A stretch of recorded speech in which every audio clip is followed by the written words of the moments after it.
again, and welcome to ManchTalk. I am Tammy Simmons. And I'm Carla Garrick. And it's funny, I'm going to back up because I have this huge baggy t-shirt on.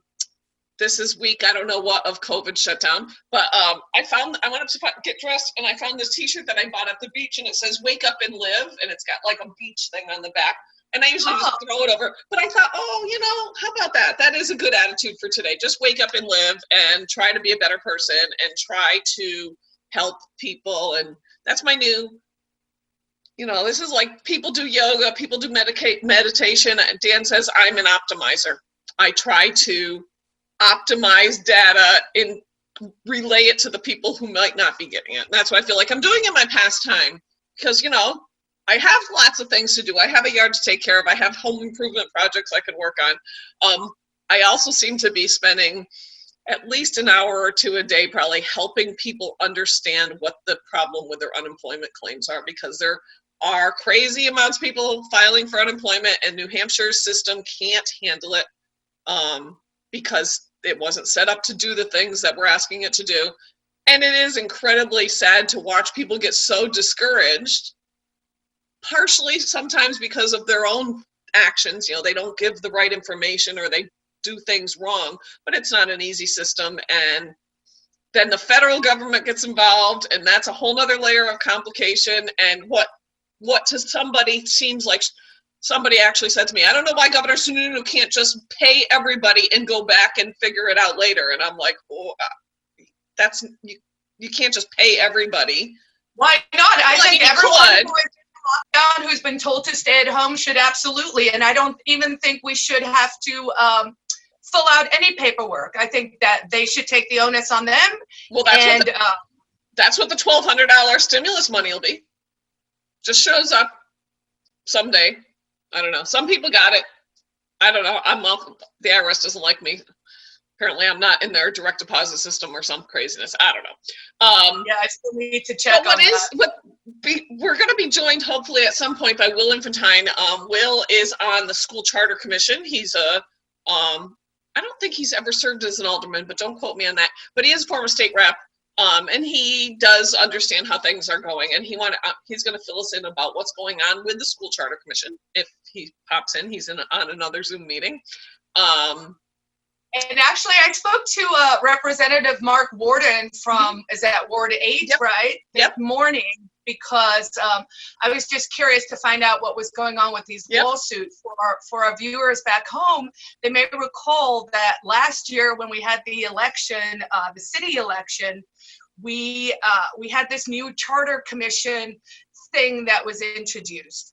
The backstory is it looks like it is a runaround around the Manchester tax cap, so that people would like to have taxing authority that would separate what we're doing in the schools with, what we do with, the city in general with our trash and our roads. And I really do hope Joyce Craig takes this opportunity while everyone's not on the roads to go out and fill every pothole. Because I will also tell you, every pothole I hit until I'm allowed out of my house, I am putting that down on the list too, and taking some bennies off and taking some money off for that as well.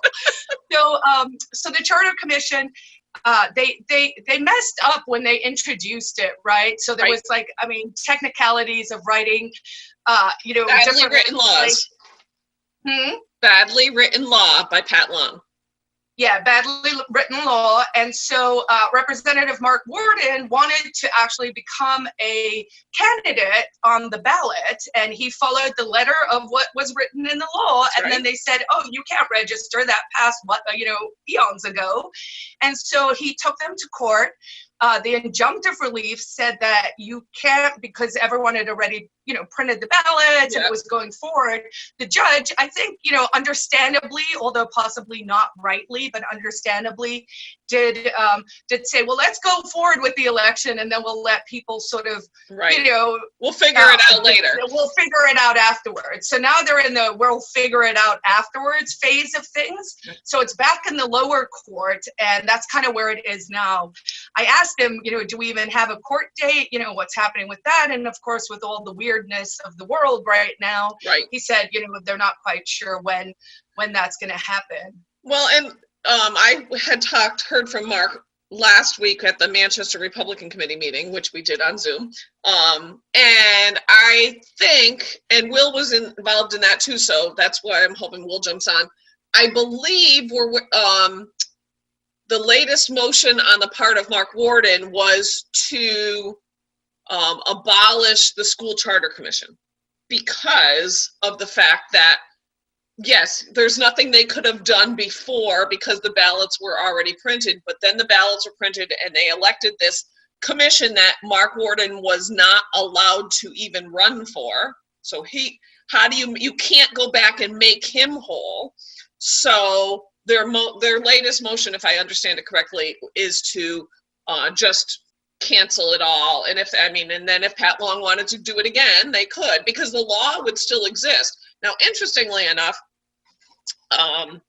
there's a Senate bill, which, as we know, the Senate and the House are not in session until May, whenever. Again, they're closed because, COVID.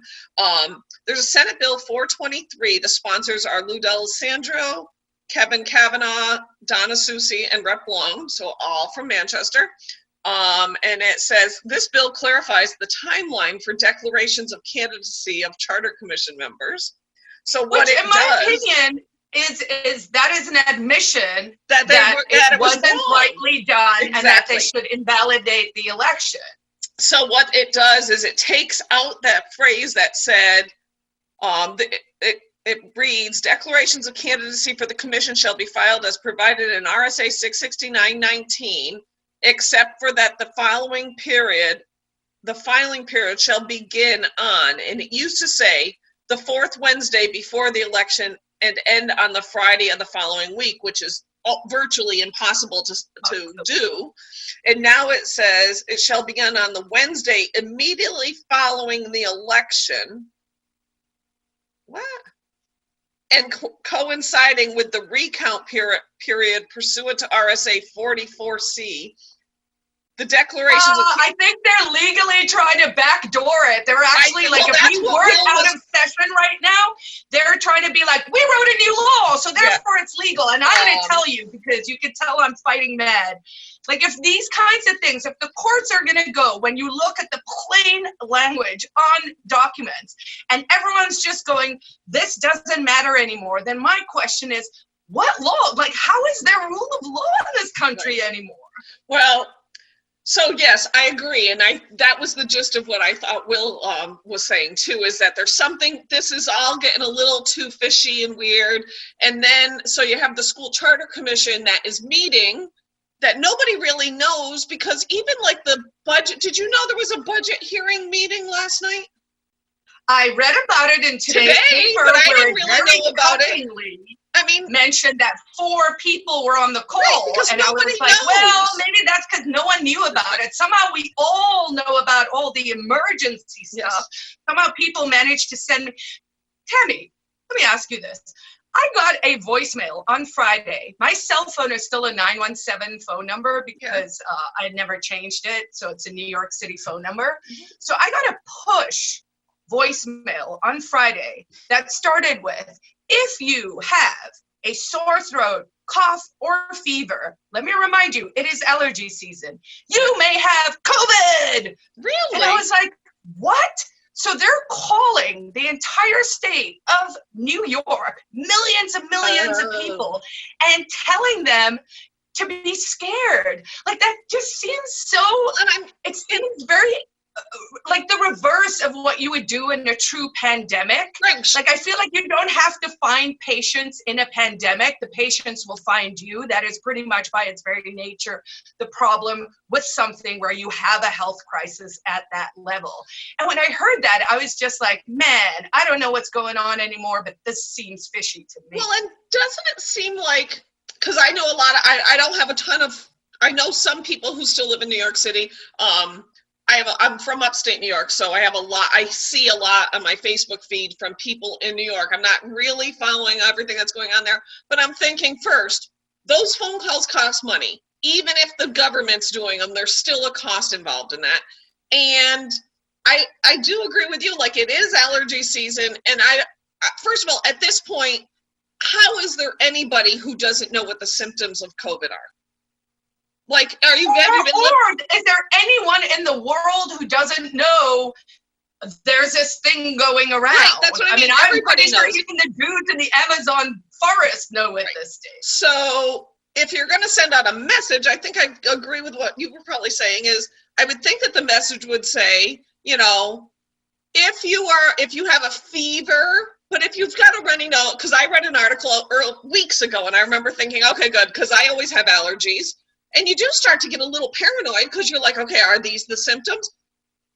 The nose thing, if it's in your nose, it's not COVID. The COVID thing is not a running nose, but it's like once you know that, you're like, oh, okay, I'm not going to worry about it. Now, if I started running a fever, then maybe I would think about it, because that seems to be the one. I mean, I think people could be running a fever without really thinking about it because people don't take their temperature every day. But if I started to feel weird, I probably would find my thermometer and take my temperature, and then I would monitor my situation. And if it seemed like I was getting worse, I'd probably call a doctor, and so on and so forth. But I do think some of it, I mean, I know you and I might not 100% agree on the level of concern. I know you're concerned. I just don't think that we're looking at, I mean, and I'm okay with that, because I purposely am like, this is me with blinders, trying not to let it consume me, because it will. And then it'll make me crazy, and then everything else will fall apart.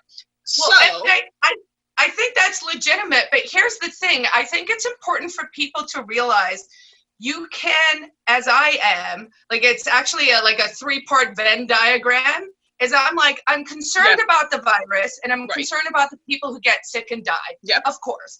But I'm also concerned about civil liberties and the overreach of the government. And then I'm very concerned because people seem to not understand that economic illiteracy also kills. It also kills exponentially, because if you don't understand that economics is life, those two things are absolutely intertwined. And for us to very cavalierly be like, I mean, people have spent the last 3 days calling me a murderer. I've gotten several death threats.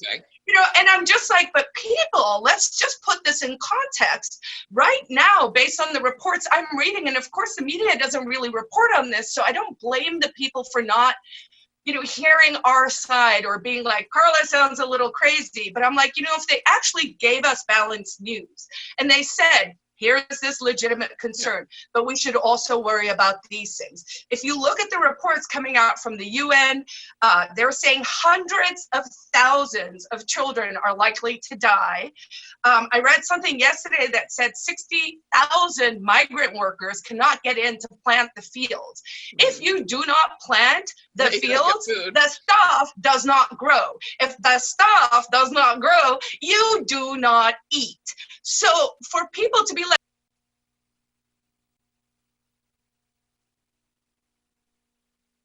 uh-oh, you muted.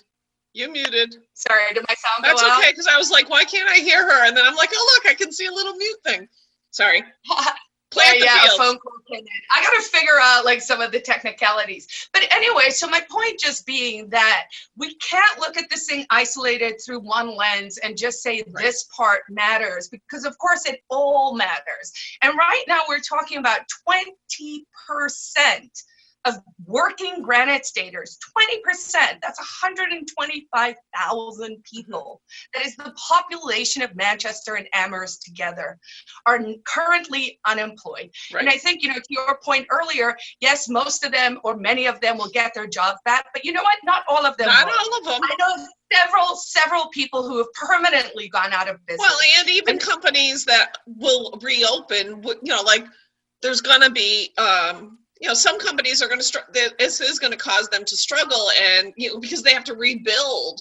And some businesses, I mean, it's a crazy. But here's the thing, I would like businesses to naturally go out of business. Yeah. So what we also have here, right, is they've pretty much, if you look at what happened with that PPP small business loans thing, all the big businesses got bailed out. Right. It's a repeat of 2008. Once again, here we are, the middle class of America, being squeezed by these two interests: the moneyed corporate interests on this side, and the progressive socialists on this side. What about us in the middle? Like, who's looking after us? Like, we are, but no one seems to care about that. I forgot to put my timer on, so I'm kind of watching where we are. We've probably got at least, I think, 15 minutes left, and I see that Will is waiting. So I'm going to bring on Will Infantone so he can fill us in on the Charter Commission. So hopefully this works well. I'll bring him in somewhere. Takes a second. Then he'll show up at some point. It says he's joining. He's not there. No, it says joining, so I think we're, oh, there he is. Is that Will? Hi, Will. Can you hear us? I can. Awesome, and I can hear you. So Carla and I talked a little bit about Mark Warden and his case and what we're waiting on from the courts. And I know you voiced some concerns about the Charter Commission in general, and I thought maybe this would be a great time that you could fill us in on what's happening with the School Charter Commission, where you think it's going, anything nefarious that maybe we should all know about. Well, first off, thanks for having me. Yes, there are some problems, and I'm very concerned. And I think everyone needs to tune into the Zoom meeting tomorrow that's scheduled at 3:00 in the afternoon. I'll get you the link because it's going to be some tough questions. The Charter Commission started off, at least internally, very simply with a few meetings. We had members of the school board, the school administration come in. We had members of the public come in. It was partially attended, maybe 8 or 9 people from the public attended. The general belief amongst the people who showed up, although we also had Manchester Proud come in, and at the point I was very vocal at a meeting that this isn't the Manchester Proud show. Right. We're not going to take straight of their topics, and all of a sudden that becomes our agenda. So all of us said, "Oh yeah, well, no, this is going to be what we want to do." Well, I think it was agreed a few things are very simply that most people agree on. Number one, not having a student who can vote. Say that again? A student have a voting position on the board. They can have a position, but it's not going to be a voting position. And I think everyone agreed to that, even though that was kind of something the Manchester Proud wanted. The other thing has to do with the mayor, whether she's an ex officio member, whether she can vote, whether she can just break ties. The mayor Craig doesn't want to be there. A lot of mayors don't want to be there. And you look at the history, many mayors did not. So what really would their position be? And I think a lot of people are willing to let that go. Really, the thing comes down to the crux of it is making them a taxing authority. Right. Now, before I continue there, let's backtrack a little bit to Mark Warden. State Representative Mark Warden followed the law that was written by Representative Pat Long, who's also Ward 3 alderman, and it was caught in that had the time period for signing up was incorrect. Matt Norman, the city clerk, noticed that it was incorrect. Now, I've heard rumors, but there's been no depositions or interrogatories or anything, but I've heard rumors that he called either the Attorney General's office or the Secretary of State's office to say, hey, this is a problem. And they said, go ahead with it. Well, until I don't know whether that's accurate till I can see in writing whether someone is deposed or whatever. I won't know. He went ahead with it, and Mark basically said my period for signing up, I was not allowed to. He went to court. The court said, "Yep, no good. Sorry, throw it out. Can't have this election unless Mark is on the ballot."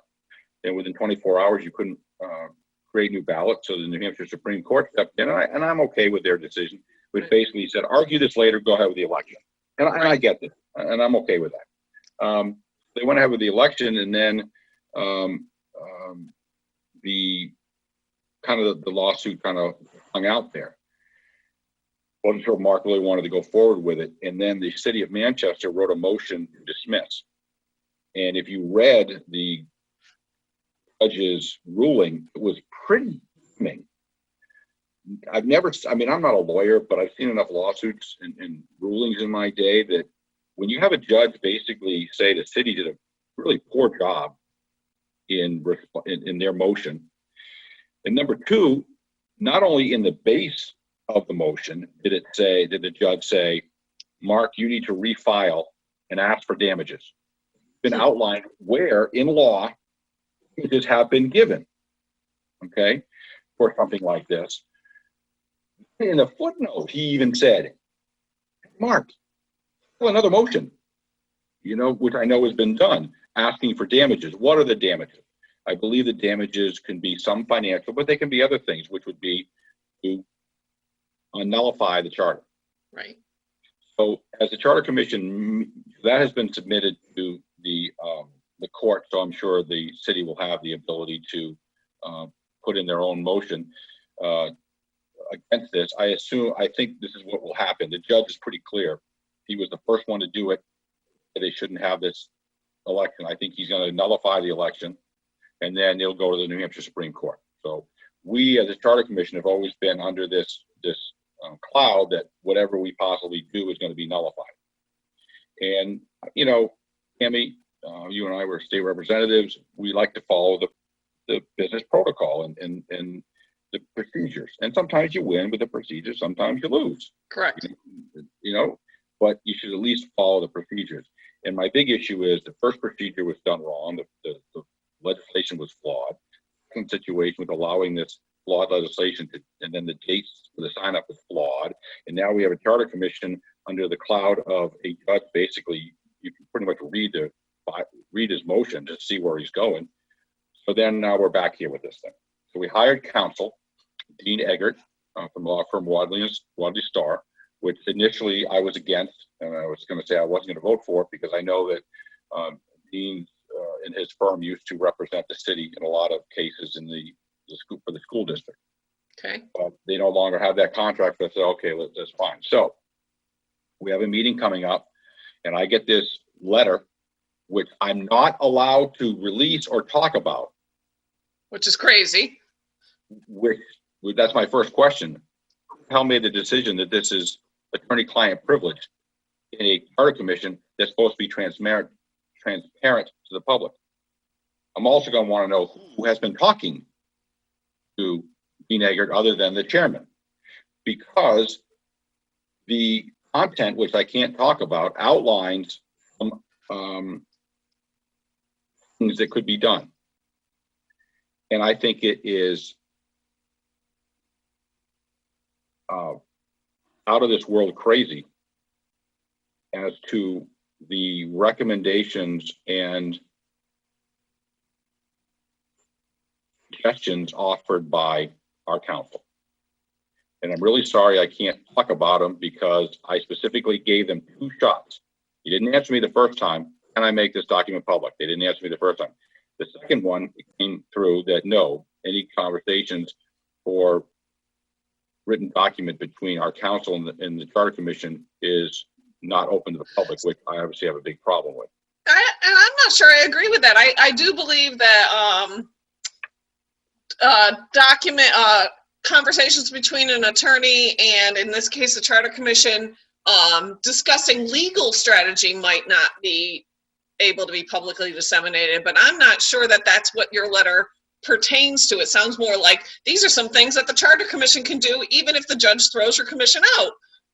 So it would be interesting, Carla, if somebody filed a 91A request to I was just thinking the same thing. If the response it's attorney-client, it'll be hard because it's one of those where you can't, if you don't know what's in it, you can't ask for the right thing, right. So you end up in this Kafkaesque sort of hell circle. But I don't know why anything. I don't know why anything on a Charter Commission where we're not talking about any individual from a human resource standpoint, not completely transparent and open to the public, which causes. I told Chairman Lopez I'm insulted. And I feel betrayed by the content of the letter. So So it'll be very interesting tomorrow night what goes on. So tomorrow night would be Wednesday night is the Charter Commission meeting? They're doing it via Zoom the way we're doing this. I don't know.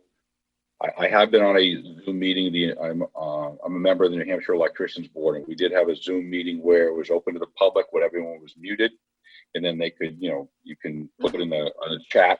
I have a question, and then unmute you and you can ask the question, and then we went into executive session, which we were allowed to do on Zoom, and it basically picked everybody off who couldn't have been there.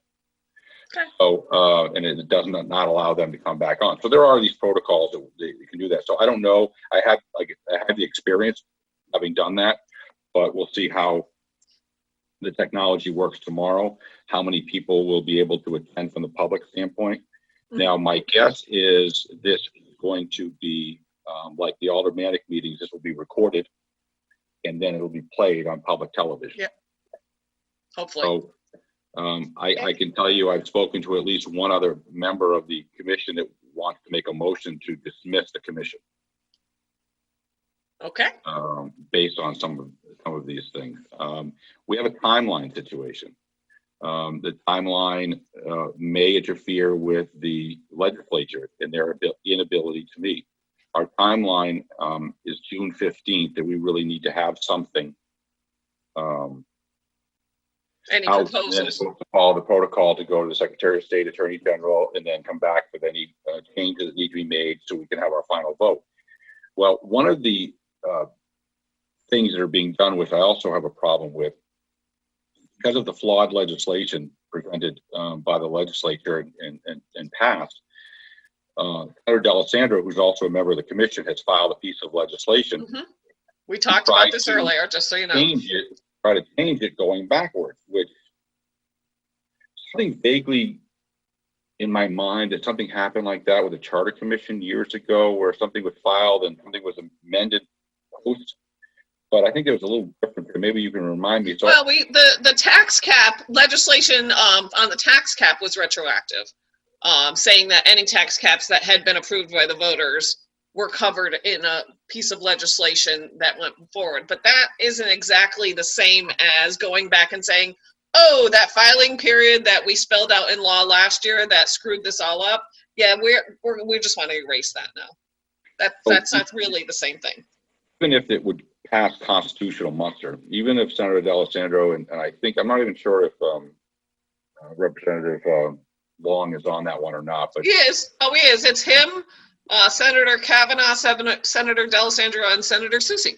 Just okay, so even if that does pass, I'm not even sure. I haven't looked at the docket. I don't know if you can look at the docket real quickly. Did it even pass the Senate? Is it onto the House? In the docket, it didn't even seem like it had a hearing. So I don't expect the House isn't in session. I don't anticipate the House going back anytime soon. I think from what I'm hearing from pretty good sources is that the major issue with opening New Hampshire economically has to do with the hotspot of Massachusetts problems to our south. And we all know that build a wall and make Massachusetts pay for it. We all know that what happens on holidays is everyone comes north, and they provide a lot of revenue to the state of New Hampshire. I think the governor will open the borders and allow for a lot of things to go on a couple of days before Memorial Day, because there's no way New Hampshire cannot be open Memorial Day. Right. I think he'll pass a couple of weeks past the May 4th. I don't see the legislature meeting until the 1st of June. Now, if they do meet, then the question becomes, does everyone have their temperature taken every day? Right. All these other safety protocols. So I don't see us meeting the deadline, even if that legislation, which I think would be found unconstitutional if passed, and then you'd have to go, possibly for an override if the governor vetoes everything else. The timeline doesn't work. Right. With what we have to have our things done. So there are people looking for other alternatives, and it's how many times does something have to be tainted to the point where and a comment was made to me by some member of the public. Well, all the hard work and effort you've done so far would be for naught. I'm like, So how many times does that happen?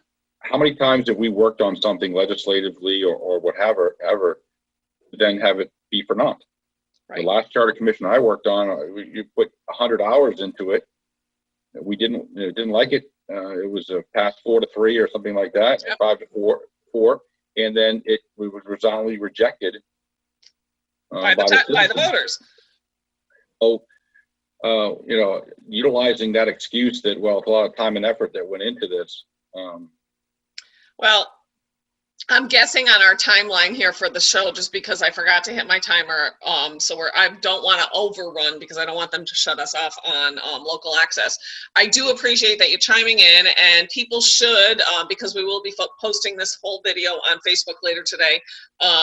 People should definitely chime in both tonight, Tuesday, for the aldermanic meeting, because they're going to discuss the city budget and why, in God's name, Joyce Craig thinks now is the time to increase spending and increase taxes. They're also going to talk about whether or not now is the time to guarantee pay increases for the teachers, which God love the teachers for everything they're doing, but now is not the time to increase spending.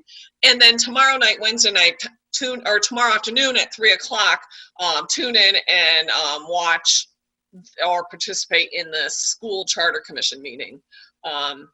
Yeah, it's crazy times. I think a lot of this is happening when people aren't paying attention because they got so much else going. People are teaching their kids at home. People are filing their unemployment claims. They're just going along doing their new day stay-at-home business, and then they're not really paying attention like they normally would. And a lot of this stuff is just going to sneak under the radar, I think, and we need to get more people involved. Anyways, thank you for coming. Thank you for your time, and I would appreciate if you guys would. I'll get you the link, and you can send to your viewers the link with the Zoom link for tomorrow's charter commission meeting. And maybe you can come back next week for a few minutes and fill us in on what happened. Happy to. Other than that, it is beautiful out there today. It's going to be, I think, 60 on Thursday, which is Dan's birthday, so I'm going to take him out for a walk in the morning. Dan and I checked out Cedar Swamp Preserve this past Sunday. It was absolutely beautiful. There were very few people on the trails, and everybody was very cordial to each other. Get out there, check out Manchester. Carla and I can both attest that there are tons of places to walk and enjoy the outdoors right here in our city of Manchester. That's all. And a lot of trash to pick up. I've been out there almost every other day just with a bag picking up trash. So, let's all do a little bit and let's all help. Let's really make sure that it's, we're all in this together. That's right. We're all in this together, supposedly. Okay, that's all I got. Have a great week. Everyone. See you next week. Thanks, guys. Bye. Bye.